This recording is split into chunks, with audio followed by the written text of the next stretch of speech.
അലൈക്കും, welcome back to അസാസ് food magic. കഴിഞ്ഞ നമ്മുടെ സൺഡേ സ്പെഷ്യൽ വ്ലോഗ് എല്ലാവർക്കും ഇഷ്ടപ്പെട്ടു എന്ന് കരുതുന്നു. കാണാത്തവർ ഒന്ന് കണ്ടു നോക്കുക കേട്ടോ. എളുപ്പത്തിൽ ഉണ്ടാക്കാൻ പറ്റിയ ബീഫ് കറിയും ഗാർഡൻ ടിപ്സും അങ്ങനെ ഒത്തിരി കാര്യങ്ങൾ ഉൾപ്പെടുത്തിയിട്ടുള്ള സ്പെഷ്യൽ എപ്പിസോഡാണ്. ഇന്നും നിങ്ങൾക്കായി കൊണ്ടുവന്നിട്ടുള്ളത് എളുപ്പത്തിൽ അധികം വിഭവങ്ങളൊന്നും ഇല്ലാതെ ഉണ്ടാക്കാൻ പറ്റിയിട്ടുള്ള നല്ലൊരു പൊതിച്ചോറാണ്. അപ്പോൾ നമുക്ക് വീഡിയോ ഒന്ന് കണ്ടുവരാം. മീനൊക്കെ വാങ്ങി വന്നതിന് ശേഷം ഉച്ചക്കേക്കുള്ള ചോറ് ഉണ്ടാക്കാൻ പോവുകയാണ്. ഇന്ന് കുട്ടികൾക്ക് ഇഷ്ടപ്പെട്ട വിഭവങ്ങൾ വെച്ചിട്ടുള്ള ഒരു സിമ്പിൾ പൊതിച്ചോറ് ഉണ്ടാക്കാമെന്ന് വിചാരിച്ചു. ഇവിടെ അടുപ്പിൽ ചോറിനുള്ള അരി തിളക്കുന്നുണ്ട്. ചോറ് വേവുന്ന സമയം കൊണ്ട് നമുക്ക് കറികളൊക്കെ ഒന്ന് റെഡിയാക്കാം. ഇന്ന് ചോറിനൊപ്പം മീൻകറിയും സാമ്പാറും ഉണ്ടാക്കാമെന്ന് വിചാരിച്ചു.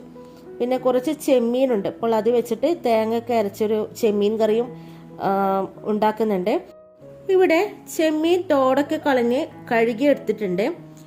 പിന്നെ നമ്മളിവിടെ സാധാരണയായിട്ട് ചട്ടിയിലാണ് മീൻകറി വെക്കാറുള്ളത് കേട്ടോ. അപ്പോൾ ചട്ടിയിൽ വെച്ച മീൻകറിക്ക് ഒരു പ്രത്യേക സ്വാദ് തന്നെയാണല്ലേ. ഇവിടെ അടുപ്പ് കത്തിച്ചിട്ടില്ല. അപ്പോൾ ചട്ടിയിലേക്ക് ആദ്യം തന്നെ ചെമ്മീൻ ഇട്ട് കൊടുക്കുക. പിന്നെ ഇതിലേക്ക് ഇഞ്ചി വെളുത്തുള്ളി ചതച്ചതും സവോള കൊത്തിയരിഞ്ഞതും പച്ചമുളക് നീളത്തിൽ അരിഞ്ഞതും തക്കാളിയും ഇട്ട് കൊടുത്തിട്ടുണ്ട്. ഇതിലേക്ക് മുളക് പൊടിയും ഉപ്പും ചേർത്ത് നല്ലോണം ചെമ്മീനിലെല്ലാം കൂടിയിട്ടൊന്ന് മിക്സ് ചെയ്ത് കൊടുക്കുക. ഇതിലേക്ക് അല്പം വെള്ളവും ഒഴിച്ചു കൊടുത്തിട്ടുണ്ട്. ഇനി നമുക്ക് ചട്ടി അടുപ്പിലേക്ക് വെച്ച് കൊടുക്കാം. ഇതിലേക്ക് വെളിച്ചെണ്ണയൊന്നും ഒഴിച്ചു കൊടുത്തിട്ടില്ല കേട്ടോ. ഇനി നമുക്ക് ചെമ്മീനൊന്ന് അടച്ചു വെച്ചിട്ട് ഒന്ന് വേവിച്ചെടുക്കാം.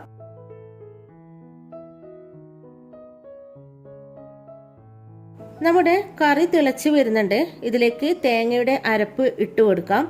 അപ്പോൾ അതിനു വേണ്ടിയിട്ട് മിക്സിയുടെ ജാറിലേക്ക് ചിരവിയ തേങ്ങ അല്പം വെള്ളം ചേർത്തിട്ട് ഒന്ന് അരച്ചെടുക്കുക. ഈ അരപ്പ് കറിയിലേക്ക് ഒഴിച്ചു കൊടുക്കുക. ഇതിലേക്ക് ഡ്രൈ മാംഗോ പൗഡർ ആണ് ചേർക്കുന്നത്. അപ്പോൾ പുളിക്ക് പകരമാണ് കേട്ടോ ഈ ഒരു പൗഡർ നമ്മൾ ചേർക്കുന്നത്. അപ്പോൾ നിങ്ങൾക്ക് വേണമെങ്കിൽ വാളൻ പുളി ഒന്ന് പിഴിഞ്ഞിട്ട് ചേർത്ത് കൊടുക്കാം. അല്ലെങ്കിൽ പച്ചമാങ്ങ ഉണക്കിയതുണ്ടെങ്കിൽ അതും ചേർക്കാവുന്നതാണ്. ഇനി ഇതിലേക്ക് അല്പം ഉപ്പും കൂടി ചേർത്തിട്ട് കറി തിളപ്പിക്കുക. കറിയിലേക്ക് അല്പം മുളക് പൊടിയും കൂടി ചേർത്ത് കൊടുത്തിട്ടുണ്ട്. ഇനി നമുക്ക് കറിയിലേക്ക് കുറച്ച് സാധനങ്ങളൊന്ന് എണ്ണയിൽ മൂപ്പിച്ച് ചേർക്കാനുണ്ട്. അപ്പം നമ്മൾ ഇതുവരെയായിട്ട് കറിയിലേക്ക് എണ്ണയൊന്നും ചേർത്തിട്ടില്ല കേട്ടോ. അടുത്തതായിട്ട് വെളിച്ചെണ്ണ ഒഴിച്ച് ചൂടായി വരുമ്പോൾ അല്പം ഉലുവ, പിന്നെ ചെറിയ ഉള്ളി ചെറുതായിട്ട് കട്ട് ചെയ്തതും ഇതൊക്കെ ചേർത്തൊന്ന് മൂത്ത് വരുമ്പോൾ കറിവേപ്പിലയും ഇട്ടിട്ട് നമുക്കിത് കറിയിലേക്കൊന്ന് താളിച്ച് ഒഴിച്ചു കൊടുക്കാം. അങ്ങനെ നമ്മുടെ നാടൻ തേങ്ങ അരച്ച് വെച്ച ചെമ്മീൻ കറി ഇവിടെ റെഡി ആയിട്ടുണ്ട്. ഇനി ഇത് നമുക്ക് അടച്ചു വെക്കാം. അടുത്തതായിട്ട് നമുക്ക് സാമ്പാർ ഉണ്ടാക്കാം. ഒരുപാട് കഷ്ണങ്ങളൊന്നും ചേർക്കാതെ എളുപ്പത്തിൽ ഉണ്ടാക്കാൻ പറ്റിയിട്ടുള്ള ഒരു സിമ്പിൾ സാമ്പാറാണ് ഇവിടെ കാണിക്കാൻ പോകുന്നത്. ഇവിടെ സാധാരണ കുട്ടികൾക്ക് അധികം കഷ്ണങ്ങളൊന്നും ഇല്ലാത്ത ഈ ഒരു സാമ്പാറിനോടാണ് ഇഷ്ടം കേട്ടോ. ആദ്യം ചട്ടിയിൽ വെളിച്ചെണ്ണ ഒഴിച്ച് ചൂടായി വരുമ്പോൾ കടുകിട്ട് പൊട്ടി വരുമ്പോൾ വറ്റൽ മുളകും കറിവേപ്പിലയും പിന്നെ ചെറിയ ഉള്ളിയും ചേർത്തൊന്ന് മൂപ്പിക്കുക. ഇതിലേക്ക് പച്ചമുളകും കുറച്ച് വെണ്ടക്കയും ചേർത്തൊന്ന് വഴറ്റുക. അല്പം പുളിവെള്ളവും ചേർത്ത് കൊടുത്തിട്ടുണ്ട്. ഇതിലേക്ക് ഒരു ചെറിയ തക്കാളി കൂടി ചേർക്കുന്നുണ്ട്. പിന്നെ ഇതിലേക്ക് ഉപ്പും മഞ്ഞളും ഇട്ട് വേവിച്ച ഉരുളക്കിഴങ്ങും ക്യാരറ്റും ചേർക്കുക, പാകത്തിന് ഉപ്പും. ഇനി നമുക്കിതിലേക്ക് ഒരു ചെറിയൊരു അരപ്പ് റെഡിയാക്കാനുണ്ട്. സാമ്പാറിലേക്കുള്ള അരപ്പിന് വേണ്ടിയിട്ട് എടുത്തിട്ടുള്ളത് പൊതുവാൾ സാമ്പാർ വറുത്തരച്ച മിക്സാണ്. ഇതിൽ തേങ്ങയും കായവും വെളുത്തുള്ളിയും എല്ലാം അടങ്ങിയിട്ടുണ്ട്. അപ്പോൾ ഈ ഒരു മിക്സ് കൊണ്ട് വളരെ എളുപ്പത്തിൽ നമുക്ക് തേങ്ങ വറുത്തരച്ച നാടൻ സാമ്പാർ നമുക്ക് ഉണ്ടാക്കാൻ വേണ്ടി പറ്റും.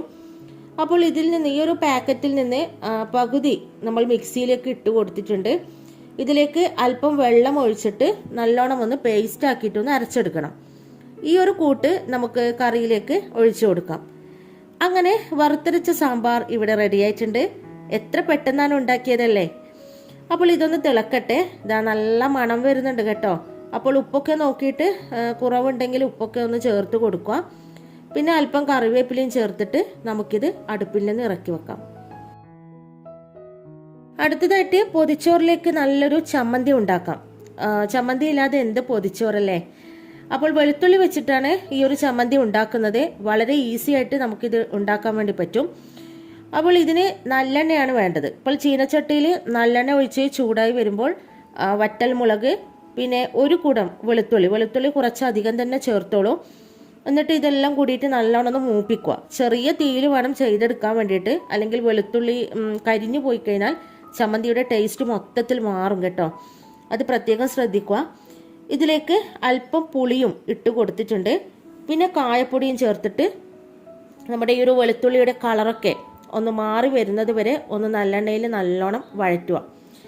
അപ്പോൾ ഈ ഒരു കായവും വെളുത്തുള്ളിയൊക്കെ മൂത്ത് വരുമ്പോൾ ഒരു പ്രത്യേക സ്മെല്ലാണ്. അപ്പോൾ വെളുത്തുള്ളിയുടെ ഇതാ കളറൊക്കെ ഇവിടെ മാറിയിട്ടുണ്ട്. ഇനി ഇത് നമുക്ക് മിക്സിയുടെ ജാറിലേക്ക് മാറ്റിയിട്ട് ഒന്ന് അരച്ചെടുക്കാം. വെള്ളമൊന്നും ചേർക്കേണ്ട. നല്ലെണ്ണയിൽ കിടന്നിട്ട് വെളുത്തുള്ളി നല്ലോണം സോഫ്റ്റ് ആയിട്ട് വന്നതുകൊണ്ട് തന്നെ പെട്ടെന്ന് അരഞ്ഞു കിട്ടും. അടുത്തതായിട്ട് എണ്ണ ഒഴിച്ച് ചൂടാകുമ്പോൾ കടുകിട്ട് പൊട്ടി വരുമ്പോൾ ഉഴുന്നുപരിപ്പ്, അല്പം ഉഴുന്നുപരിപ്പും പിന്നെ കറിവേപ്പിലയും ഒന്ന് ഇട്ടിട്ട് അതൊക്കെ ഒന്ന് മൂത്ത് വരുമ്പോൾ നമ്മൾ ഈ അരച്ച് വെച്ചിട്ടുള്ള നമ്മുടെ വെളുത്തുള്ളി ചമ്മന്തി ഉണ്ടല്ലോ അതും കൂടി ചേർത്ത് കൊടുക്കുക. ഉപ്പും കൂടി ചേർത്ത് കൊടുക്കുക. അപ്പോൾ നമ്മുടെ ഈ ഒരു വെളുത്തുള്ളി ചമ്മന്തിയുടെ കളറൊന്ന് മാറി വരണം. നല്ലൊരു ഡാർക്ക് റെഡ് കളറായിട്ട് വരണം, നല്ലൊരു ചുവപ്പ് കളറായിട്ട് വരണം. ആ കളറായി വന്നു കഴിഞ്ഞാൽ നമുക്ക് ഗ്യാസ് ഓഫ് ചെയ്യാം. ഇതാ ഇവിടെ വെളുത്തുള്ളി ചമ്മന്തി ഇവിടെ റെഡി ആയിട്ടുണ്ട്. അടിപൊളി ടേസ്റ്റാണ്. ചോറിനൊപ്പം ഇത് മാത്രം മതി കേട്ടോ. അടുത്തതായിട്ട് ഇവിടെ മക്കൾക്കും എല്ലാവർക്കും ഒരുപോലെ ഇഷ്ടപ്പെടുന്ന ഒരു സംഭവമാണ് ഉണ്ടാക്കാൻ പോകുന്നത്. എല്ലാവർക്കും അറിയുന്നതാണ്, എന്നാലും അറിയാത്ത നമ്മുടെ കൂട്ടുകാർക്ക് വേണ്ടിയിട്ടാണ് കാണിക്കുന്നത് കേട്ടോ.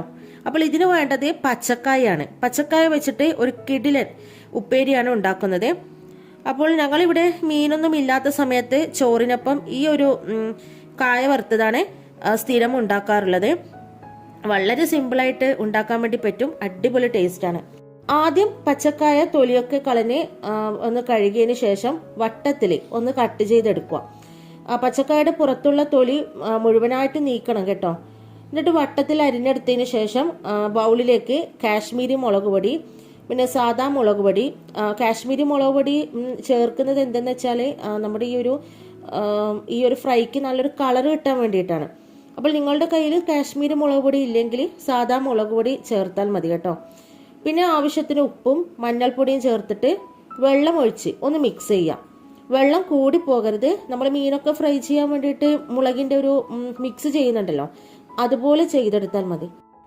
ഇനി അടുത്തതായിട്ട് നമ്മൾ നേരത്തെ റെഡിയാക്കി വെച്ച പച്ചക്കായ കഷ്ണങ്ങളൊക്കെ ഇതിലേക്ക് ഇട്ടിട്ട് മുളകൊക്കെ നല്ലോണം കഷ്ണങ്ങളിൽ പിടിപ്പിച്ചതിന് ശേഷം നമ്മൾ സാധാരണ മീനൊക്കെ ഫ്രൈ ചെയ്യുന്നുണ്ടല്ലോ അതുപോലെ ഷാലോ ഫ്രൈ ചെയ്തെടുക്കുക.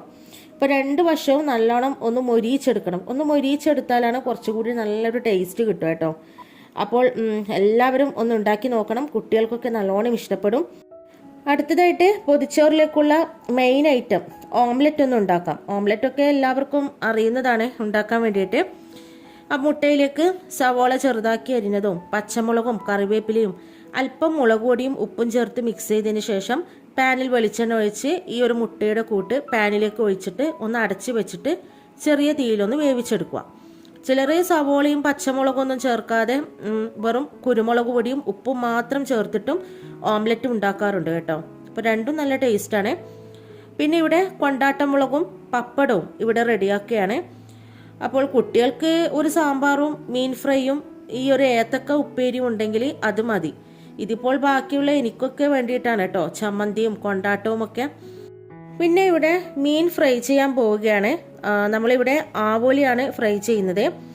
ആവോലി ആയാലും എന്ത് മീനായാലും ഉമ്മ ഫ്രൈ ചെയ്യുന്നത് വേറൊരു രീതിയിലാണ് കേട്ടോ. അപ്പോൾ ഫ്രൈ ചെയ്യുന്നതിന് വേണ്ടിയിട്ട് നമുക്ക് ഒരു അരപ്പ് റെഡിയാക്കി എടുക്കാനുണ്ട്.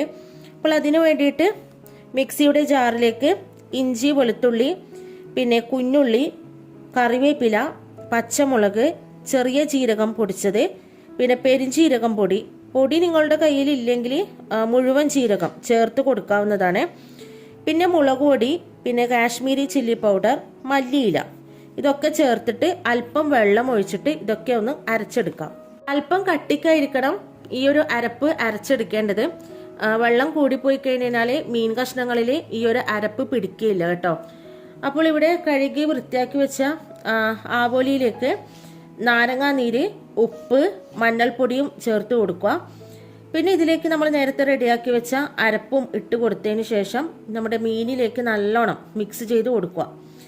ഇനി അടുത്തതായിട്ട് പാനിൽ വെളിച്ചെണ്ണ ഒഴിച്ചിട്ട് അല്പം കറിവേപ്പിലയും പിന്നെ കുറച്ച് ക്രഷ്ഡ് ചില്ലിയും ചേർത്ത് കൊടുത്തിട്ടുണ്ട്. സോറി, ക്യാമറ ഓഫായി പോയി, അതുകൊണ്ട് അതൊന്നും കാണിക്കാൻ പറ്റിയില്ല. അപ്പോൾ ഇതിലേക്ക് മീൻ കഷ്ണങ്ങളും ഇട്ട് കൊടുത്തിട്ടുണ്ട്. അപ്പോൾ ക്രഷ്ഡ് ചില്ലി നമ്മുടെ വെളിച്ചെണ്ണയിൽ ചേർത്ത് മീനൊക്കെ പൊരിക്കുന്ന സമയത്ത് നല്ല ടേസ്റ്റ് ആയിരിക്കും കേട്ടോ. ഒന്ന് ട്രൈ ചെയ്ത് നോക്കിക്കോളൂ. അപ്പോൾ നമ്മുടെ ഈ ഒരു മീൻ കഷ്ണങ്ങളൊക്കെ രണ്ട് സൈഡും നല്ലോണം ഒന്ന് കുക്ക് ചെയ്തെടുക്കുക. ഇവിടെ നല്ല അടിപൊളി ആവോലി ഫ്രൈ റെഡി ആയിട്ടുണ്ട്. അപ്പോൾ ഇന്നത്തെ പൊതിച്ചോറിലേക്കുള്ള എല്ലാം ഇവിടെ റെഡിയാക്കിയിട്ടുണ്ട്. ഇനിയിപ്പോൾ അടുത്ത പരിപാടി പൊതിച്ചോറ് കെട്ടുക അല്ലേ. അപ്പോൾ വാഴയില വാട്ടിയെടുത്തിട്ടുണ്ട്. വാട്ടിയെടുത്ത വാഴയിലയിലേക്ക് നല്ല ചൂട് ചോറും അതിലേക്ക് ഇത്തിരി സാമ്പാറും നല്ല വെളുത്തുള്ളി മുളക് ചമ്മന്തിയും മാങ്ങാച്ചാറുണ്ടെങ്കിൽ അതും ഒരു സൈഡിന് വെച്ച് കൊടുക്കുക. പിന്നെ അതിൻ്റെ അടുത്ത് നല്ല മുരിഞ്ഞ പച്ച ഏത്തക്കായ ഫ്രൈയും മുളക് കൊണ്ടാട്ടവും പിന്നെ ആവോലി ഫ്രൈയും ഓംലെറ്റും ഇതിനെല്ലാം കൂടി നമ്മുടെ വാട്ടിയ വാഴയിലയിൽ വെച്ച് കെട്ടുക. ഒരു വാഴനാര് വെച്ചിട്ട് ഒന്ന് കെട്ടിക്കൊടുക്കുക. എന്നിട്ട് ഒരു പേപ്പറിൽ പൊതിഞ്ഞെടുത്താൽ വളരെ നല്ലത്.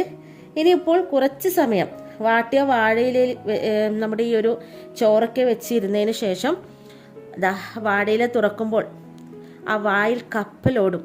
ചോറിനൊപ്പം പപ്പടവും ചേർത്ത് ഈ ഒരു ചമ്മന്തിയും എല്ലാം കൂടി കൂട്ടിക്കുഴച്ച് കഴിക്കുമ്പോൾ കിട്ടുന്ന ആ ഒരു സ്വാദ് അതൊന്ന് വേറെ തന്നെയാണല്ലേ. ഇൻഷാ അല്ലാഹ് എല്ലാവരും ഒരു അവധി ദിവസം ഇതുപോലെ ഒരു പൊതിച്ചോറുണ്ടാക്കി നോക്കുക, തീർച്ചയായിട്ടും ഇഷ്ടപ്പെടും. അപ്പോൾ ഇന്ന് ഇതിൽ കാണിച്ചിട്ടുള്ള എല്ലാ ഐറ്റംസും നിങ്ങൾക്ക് ഇഷ്ടമായെങ്കിൽ ഉറപ്പായിട്ടും വീഡിയോ ലൈക്ക് ചെയ്യാനും പിന്നെ നമ്മുടെ ചാനൽ സബ്സ്ക്രൈബ് ചെയ്യാനും മറക്കരുത്. അപ്പോൾ ഇൻഷാ അല്ലാഹ് ഇതുപോലുള്ള നല്ല റെസിപ്പി ആയിട്ട് നമുക്ക് വീണ്ടും കാണാം. Thanks for watching.